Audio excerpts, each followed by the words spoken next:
Halo semua, kembali lagi di Programmer Tersesat. Topik kali ini berjudul 5 pekerjaan teknologi yang sangat dibutuhkan di tahun 2023. Teman-teman penasaran? Langsung kita ke jalan ceritanya. Let's go!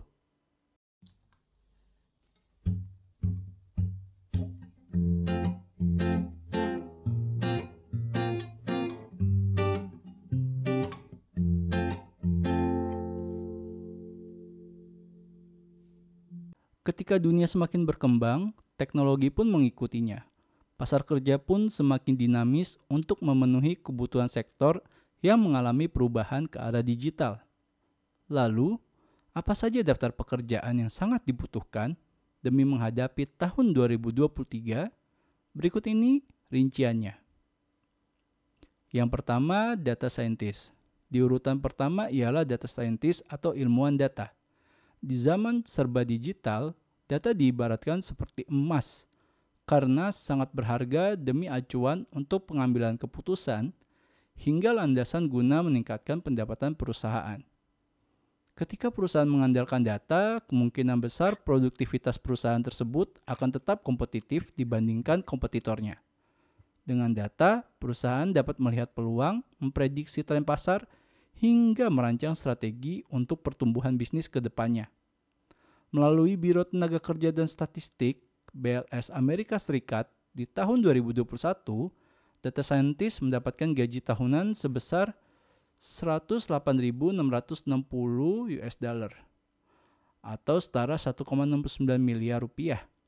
BLS juga memprediksi bahwa pekerjaan ini akan tumbuh hingga 36% dari tahun 2021 ke 2031 mendatang. Yang kedua, full stack developer.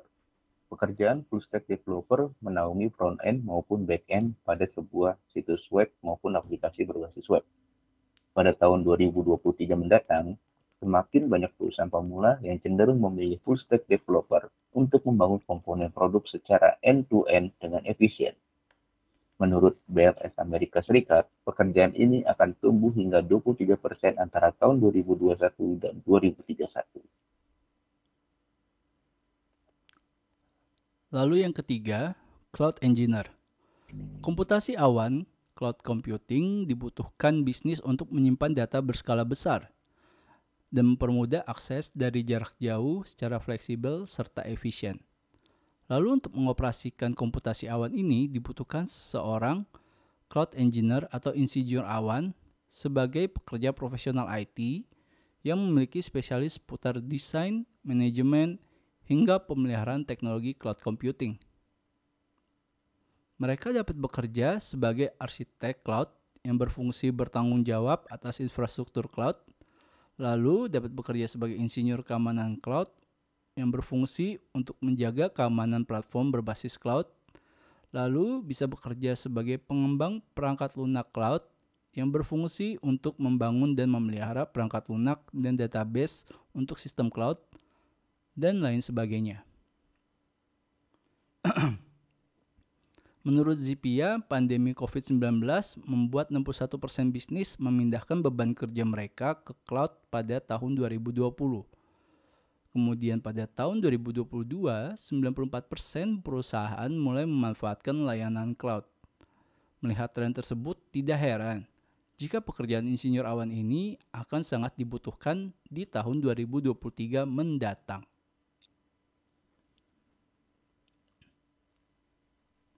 Yang keempat, software engineer. Software engineer menjadi salah satu cabang ilmu komputer yang berfokus untuk mendesain, mengembangkan, menguji, dan memelihara sebuah software. Insinyur perangkat lunak terlibat dalam produksi program komputer, aplikasi mobile, sistem operasi, bahasa pemrograman, dan lain sebagainya. Pengembangan software sebagai bagian dari software engineer juga sangat diminati. Menurut BLSAS, pekerjaan ini akan tumbuh 25% antara tahun 2021 hingga 2031 mendatang. Pada tahun 2021 sendiri, rata-rata pekerjaan ini adalah sekitar 109.000 US dollar atau setara 1,7 miliar per tahunnya. Nah, yang kelima, Information Security Analyst. Sorry. Analisis keamanan informasi merupakan pekerjaan profesional yang bertanggung jawab atas keamanan digital dengan cara melindungi jaringan dan sistem komputer sebuah organisasi. Sebagai analisis keamanan informasi, mereka bekerja sama dengan administrator jaringan dan tim IT lainnya guna bertujuan menjaga keamanan informasi suatu perusahaan dari adanya serangan cyber attack. Beberapa pekerjaan mereka ialah melakukan pengujian untuk mengidentifikasi kerentanan, menginstal software keamanan, hingga membuat protokol keamanan informasi. Menurut BLS Amerika Serikat, pekerjaan ini akan tumbuh sebesar 35% dari 2021 hingga 2031 mendatang, dengan rata-rata upah tahunan sebesar 113.270 US dollar atau setara dengan 1,77 miliar rupiah. Itulah daftar 5 pekerjaan yang sangat dibutuhkan dunia kerja pada tahun 2023 mendatang. Apa kalian tertarik untuk menjadi salah satunya? Semoga tertarik ya. Oke, mungkin itu beberapa 5 pekerjaan yang tadi kita sebutkan. Kita akan langsung bahas, oke? Let's go.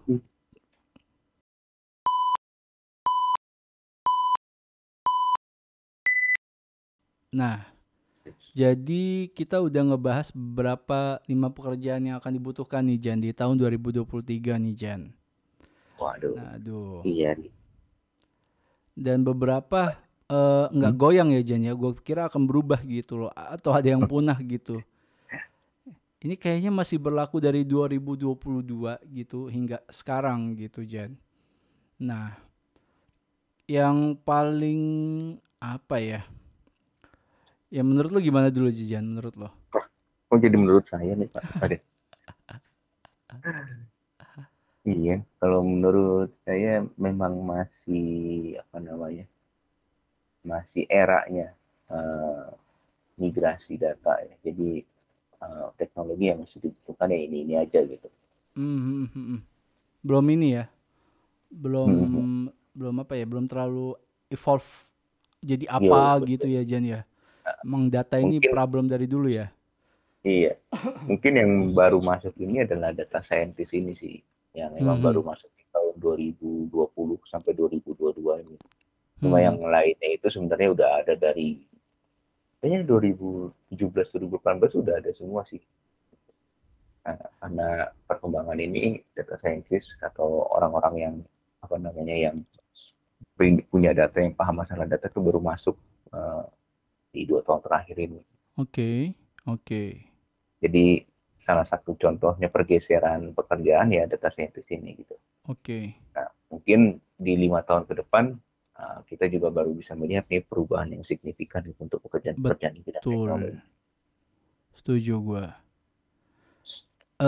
Ini juga Jan sebenarnya 2015 nggak 2015 ya. Sama ini Jan, cloud engineer ini. Ini kan masih seksi banget ya. Dan belum banyak orang yang menyentuh ke sana gitu karena untuk apa ya? Gua mau bilang kayaknya untuk mencoba si platformnya aja mahal nggak ya Jan ya? Kayak Amazon AWS ya, salah satunya gitu ya Jan ya. Iya, betul. Nah, dan ini sih apa ya? Peluangnya masih kebuka lah untuk cloud engineer gitu. Jadi gue kan di kerjaan gue sebelumnya pernah latihan untuk apa ya istilahnya deploy ya. Oke, deploy. Deploy apa ya istilah deploy ini apa ya Jan ya? Rilis. Rilis gitu, rilis aplikasi kan. Nah di platform kalau nggak ada yang tahu AWS itu Amazon Web Service, bener nggak ya? Amazon Web Service ya, betul ya. Betul. Nah diberi kemudahan tuh Jan, lu mau rilis aplikasi ini dengan tag apapun teknologinya ada gitu dan lu nggak usah manual gitu, emang ada caranya dan emang butuh belajar. Nah di situ proses kita belajarnya gitu kan. Kalau dulu kan kita harus satu-satu tuh, misalnya lu rilis aplikasi Java dengan database, Lu harus running dulu Javanya gitu, bikin dulu koneksi ke DB-nya di server gitu. Kalau dengan AWS ini kan langsung Iya, emang sih sama gitu, tapi nggak diulang-ulang lagi gitu loh. iya, iya, iya. Seperti itu gitu. Itu yang kemudahan yang gua rasakan ya. Dan memang cloud engineer nih eh sesuatu yang wah deh gitu lah. Karena tidak hanya berbicara menghandle ininya ya, tidak hanya menghandle aplikasi back-end-nya gitu. Jadi Hmm. manage datanya itu gimana nanti ke DB-nya gitu. Memori, kapasitas memori. Ini kalau misalnya ada yang salah, teman-teman bisa ralat ya omongan yang saya katakan gini gitu Oke. sih. Iya, Bapak tidak yakin ya dengan omongannya. Soalnya gue cuma ini doang ya, nggunain si AWS itu cuma untuk merilis aplikasi backend-nya aja di Java-nya aja gitu sama database gitu. Tapi belum sampai pengaturan gimana permainan memori penggunaannya Ya, gitu loh, jangan gitu. Baru beginner lah. Ini kan butuh ilmu yang lebih dalam ya. Jadi ya harus belajar lagi gitu. Sama ini nih Jan, information security analis. Ini kan entah kenapa ya. Gue mau bilang jarang eh bisa gue maklumin gitu, tapi butuh data gitu kita ngomongnya gitu loh. Ini persepsi gue aja gitu. ya, Apakah ya, ya. apakah seperti itu Jan? Apakah jarang ini? Sebenarnya kalau istilah-istilah ini tuh memang kayaknya terlihat baru gitu. Cuma kalau pekerjaan itu kayaknya udah cukup lama.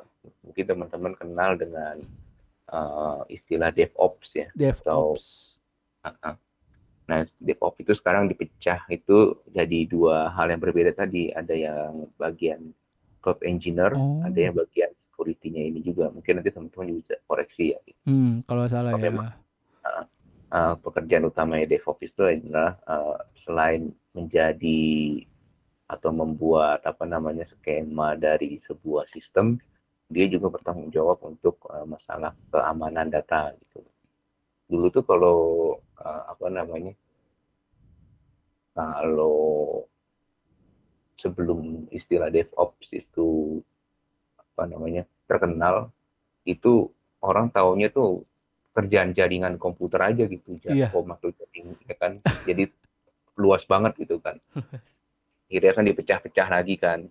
Jaringan komputer tuh batasannya ya ini lagi, ini lagi, ini lagi. Nah, sekarang teknologinya udah mulai besar ya, ada lagi lah istilah-istilah pengerjaannya untuk lebih fokus aja gitu. betul betul. Kayak gitu. Dulu sih gue mikirnya ya Jan, semester-semester awal kuliah IT ini jaringan komputer lu nyambung-nyambung kabel komputer aja antara satu Waduh, kabel-kabel. Ternyata lebih dari itu gitu. gue Terlalu kira apa? bikin ini, bikin tower Toh, internet iya. Gue kira begitu kan. Wah, atau bisa nyata. mencuri internet pakai wajan bolik ya. Januari. Eh, Iya, kita ganti topik ya. oh iya, iya. Ini Jan, full stack developer juga masih ini ya Jan. Apa? Masih seksi juga ya Jan, ini pekerjaan ya. Tapi tak kenapa kayaknya apa ya? Gue mau bilangnya mau menghilang. Jadi gini Jan, karena Elon Musk kan punya si ini nih, teknologi chat GPT nih. Nanti Hmm, mungkin kita akan bahas chat GPT. Udah booming yuk. juga ya. Jadi Hmm. orang ngetik bikin source code misalnya ketik bikin source code Udah jadi ya. toko ya jadi nyebutin merek toko online gitu jadi gitu. Ini kan bisa mengancam full stack developer ini debatable sih gitu. Bisa bisa iya bisa enggak gitu. Hmm. Ya kan jadi ya. Tapi gue kayak disadarkan kayaknya emang udah mulai kita mencoba merambah ke yang lain gitu selain develop. Ini bagi gue sendiri aja nih ya.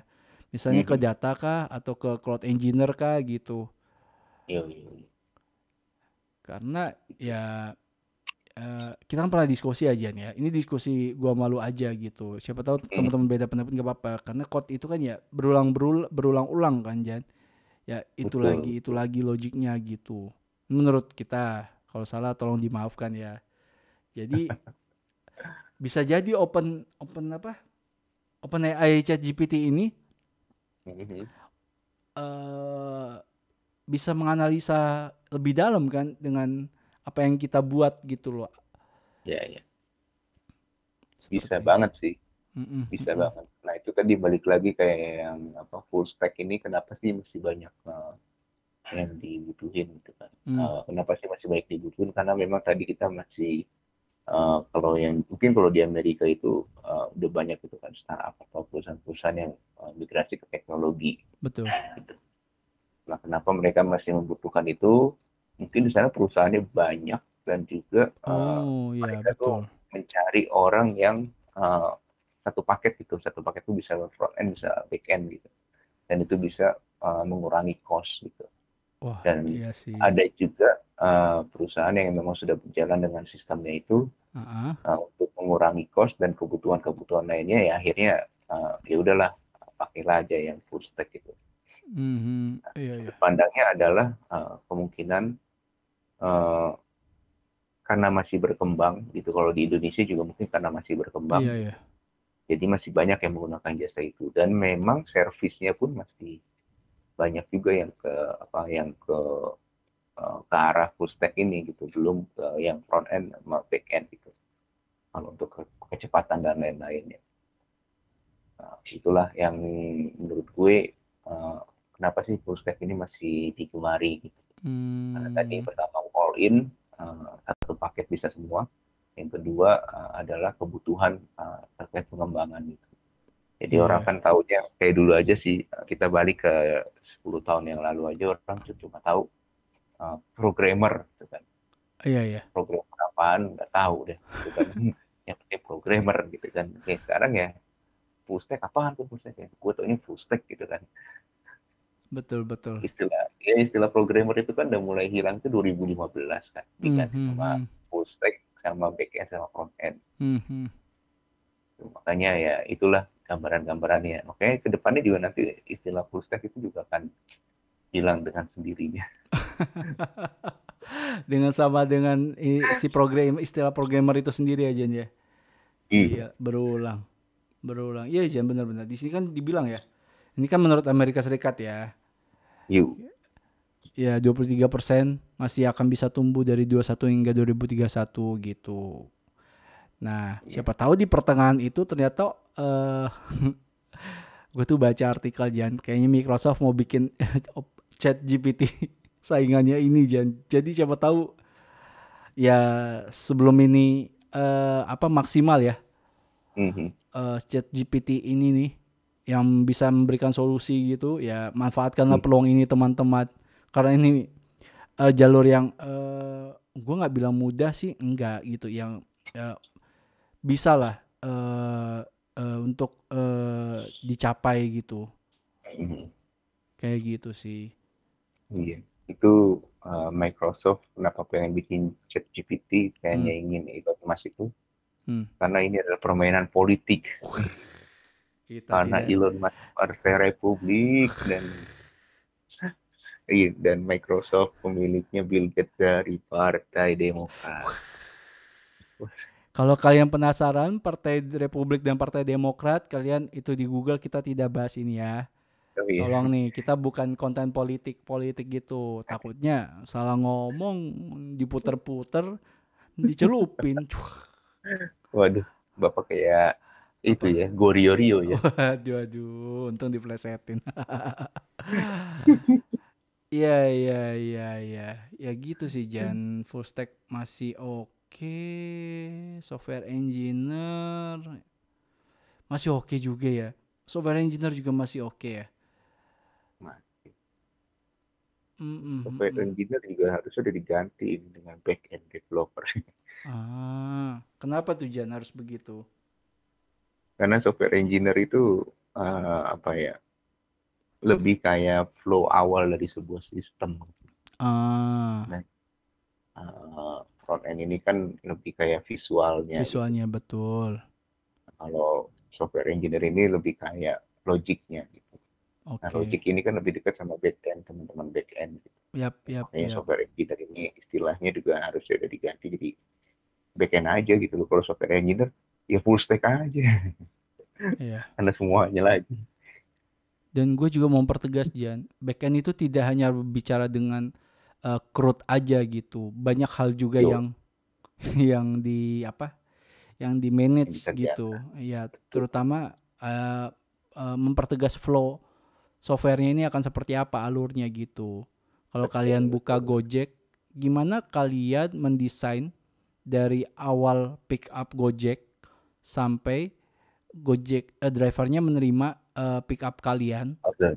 ordernya, terus kalian bisa sampai ke tempat tujuan gitu. Nah, itu tuh benar-benar dipikirin kayak gitu tuh sama software engineer dan sistem analis kalau kalau kalian tahu ya. Sistem analis itu apa, Bang? Cari di Google. Atau lu mau jelasin Jan sistem analis itu apa, Jan? Enggak. Sistem analis pun udah berubah kok sekarang ininya. Jadi Power Ranger. Namanya. Penamaannya. Jadi apa? Produk. Produk. Oh, Produk atau project. iya, iya, iya. Produk. Iya, jadi. Hmm, hmm, hmm. Ya gitu lah, bergeser ya, istilahnya makin lama ya. Lebih Iya, padahal detail, dulu kan. lebih detail gitu ya, Iya, lebih tepat gitu ya. betul, betul. Penamaan aja sih, Namanya aja ya. geser-geser. Hmm, hmm, hmm, hmm. Ya oke, tidak ada yang berubah nih guys, sepertinya nih guys. Yang Bapak kan masih programmer kan? Iya, Bapak kan udah ini kan, eh, di Saya langit masih kan. programmer, Pak. Aduh, masih programmer saya, Pak. Kan Halah. saya tahun 10 tahun yang lalu, Pak. Oh iya benar. Waduh, programmer nih. Waduh, waduh. Kerjanya sebagai apa? Programmer saya, programmer. Aduh, Iya, iya. suatu kebanggaan tersendiri. Bener, bener, bener. Pride, pride sih. Pride banget itu programmer kayak orang-orang. Pasti pinter. Tidak juga. Kayak dulu Ada pas masuk kampus itu ini apa? kan, lu Apa? waktu di apa dijelasin apa proyeksi lu nanti setelah lulus itu kan lu nggak dijelasin lu bakal jadi sistem analis, jadi backend developer front end gitu kan. Enggak, enggak. Lu cuma dikasih tahu lu jadi programmer, ahli komputer. Enggak, iya ih. Kok why banget ya? Why gitu. Udah, programmer kerja di kantoran gitu. Dulu istilah startup boro-boro itu berjalannya waktu lah ya. Istilah startup kayak gitu-gitu gitu ya. Kita kan cuma taunya kita programmer kerja di kantoran swasta gitu yang bonafit, udah sampai tua deh di situ.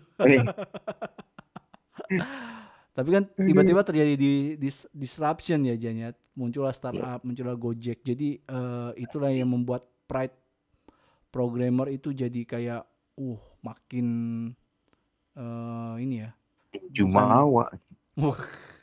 nggak, maksudnya bukan di second layer, di layer pertama gitu loh maksudnya, jadinya Iya, nggak iya, nggak dipandang sebelah mata lagi gitu terhadap IT gitu betul, betul, betul. gitulah. Senang-senang gue ada ini, kita ada kamus 5 pekerjaan teknologi yang akan dibutuhkan gitu. Jadi panduan untuk teman-teman juga gitu. Yang mungkin akan lulus terutama untuk teman-teman yang kuliah di IT gitu loh. Mungkin bisa ditanya dosennya gitu, "Pak, saya butuh map untuk ke data scientist gitu. Ini gimana gimana gimana gitu." Pasti dosen kalian akan lebih mendetailkan jalannya, path-nya akan seperti apa gitu. Tapi nanti Seperti kalau itu. misalkan dosennya bilang, apa itu data scientist?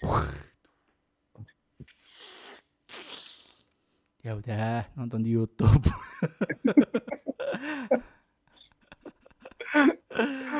Jangan mentok guys, jangan mentok. Kalau Iya, dosen kalian bingung ya udah cari di tempat lain. dunia luas, dunia Dunia luas. luas, informasi enak lah, internet sekarang udah lebih mudah lah Jan ya. Iya, Jadi kecuali internet saya nih, saya belum mau. oh iya, teman-teman kasih tahu dong, lo tethering kan? Iya, tethering saya, tethering. Jadi asal teman-teman tahu nih, ini kenapa kita tidak memunculkan muka biar menghemat paket tethering internetnya Januari. Aduh. Januari lagi di desa terpencil Waduh, bagian pojok Konoha. waduh. Gila. Sulit internet Ini, di iya Konoha. nih, saya sering lihat Itachi lewat sini. Plok, Saya udah sering mati. lihat, Udah mati. udah mati. Tachi udah mati di ceritanya. Jangan Oh iya, ngadi-ngadi. Obito. Ya Allah, udah mati juga. Mati juga. Madara. Makin dilanjutin, makin cari yang udah mati. Banyak nih. Hajar aja terus, Jan. Hajar. Aduh. Ya, ya udahlah seperti itu ya. Mungkin teman-teman kalau masih belum mengerti atau butuh penjelasan rinci atau pengen, Bang jelasin dong satu-satu, maksudnya apa sih data scientist lebih detailnya. Ya kalian inilah kasih di kolom komentar apa yang kalian mau, kita tampung idenya, baru nanti kita ituin proses cari datanya lebih lanjut untuk mendetailkan lebih dalam pekerjaan-pekerjaan ini seperti itu gitu. Ini kan baru secara singkat-singkat aja nih. Kita cuma baru bahas kulit-kulitnya aja nih gitu. Kalau misalnya kalian bingung ya kalau nggak bingung ya udah Ya main udah. aja Mobile Legend. Wah. Enggak bercanda ya. Canda ya, jangan nanti tiba-tiba kalian laporin ke bocil-bocil Mobile Legend. Bercanda kok. Mobile Legend game terbaik menurut gue gitu. Ah, bohong lu Eh, penjilat. baik loh. Gila, Muntun oke loh. Kita kan mau bahas konten Mobile Legend kan Jan nanti. Oh iya. Iya, Sejarah. sejarah Mobile Legend. Kenapa Mia pakai panah, nggak pakai ini, nggak pakai Eh, pistol gitu. kenapa Lela dulu pakai gentong sekarang jadi pakai senjata? Waduh. Iya juga ya. Iya Iya, dulu juga. gentong. Gentong ya. Iya loh. Udah nggak ini lagi lah ya. Kita udah ya. Jangan bahas Mobile Legend dulu ya, Jen. Lu Oh mau iya. balik lagi nih. Apa lagi yang dibahas ya? Paling itu aja kali ya, Jen ya. Iyalah. Lagi bisa loh. Udah banyak.